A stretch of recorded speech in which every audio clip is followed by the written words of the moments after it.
Hi Wednesday morning என்ன சமையல்ன்றதை பார்க்கலாமா?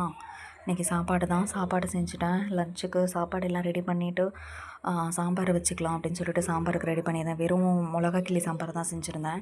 ஏன்னா காய் எதுவுமே இல்லை, அதனால் மிளகா கிள்ளி சாம்பார் செஞ்சுக்கலாம் அப்படின்னு சொல்லிட்டு அது ரெடி பண்ணியாச்சு. நெக்ஸ்ட்டு மஷ்ரூம் நேற்று வந்து ஜெப்டோவில் ஆர்டர் பண்ணியிருந்தேன். ஸோ அதனால் மஷ்ரூம் வந்து ஃப்ரை பண்ணிக்கலாம் அப்படின்னு.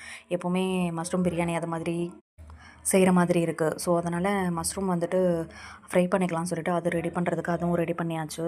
இயர்லி மார்னிங் என்னன்னே தெரிலங்க. நான் எந்திரிக்கணும், சீக்கிரமாக எழுந்து சீக்கிரமாக செஞ்சுட்டு சாப்பாடு நம்மளே கட்டிட்டு எடுத்துகிட்டு போயிடணும் அப்படின்னு நான் நினைக்கிறேன். ஆனால் ஆக்சுவலாக என்னால் அதை பண்ணவே முடியல. ஏன்னா லேட் நைட்டு தூங்குற மாதிரி இருக்குது.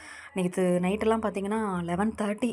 என்ன தான் நான் 5:30 அது மாதிரி நான் வந்துட்டு அதுக்கப்புறம் என்னோடய ரொட்டீன் ஒர்க்கை நான் ஸ்டார்ட் பண்ணால் கூட 5:30க்கு நான் ஸ்டார்ட் பண்ணாலும் என்னால் அதை சீக்கிரம் முடித்தா கூட என்னால் வந்து கரெக்டான டைமில் வந்து முடிச்சுட்டு சீக்கிரமாக தூங்கணும்னு நினைக்கிறேன். ஆனால் தூங்க முடியல. இயர்லி மார்னிங் எழுந்துக்கணும்னு நினைக்கிறேன். என்னால் எழுந்துக்க முடியல. அந்த 6 தான், அந்த 5:40லேருந்து அலாரம் அடிக்கும். 6 தான் கண்ணு முழிச்சு வெளியிலே போவோம் அப்படின்ற மாதிரி சொல்லும்.